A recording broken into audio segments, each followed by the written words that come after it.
Салам достор, бүгүн сиздер менен Осман империясынын сарай халвасын жасайбыз. Ингредиенттер көрүп турганыңыздардай скрин кылып алсаңыздар болот. Анда эмесе кеттик.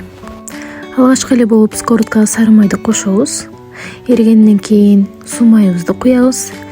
Экөөнү жакшылап аралаштырып туруп четке коюп коебуз. Андан кийин унду кууруп баштайбыз.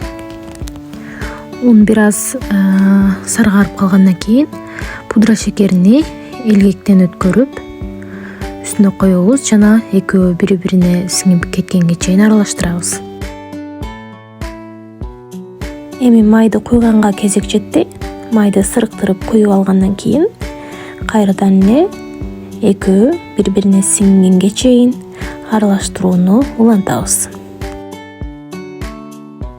Ушуну менен таттуубуз бышты. Эми формага келтириш үчүн чукур табактын үстүнө пергамендик кагазды салып туруп, таттуубузду коюп, кашык менен тегиздеп баштадык.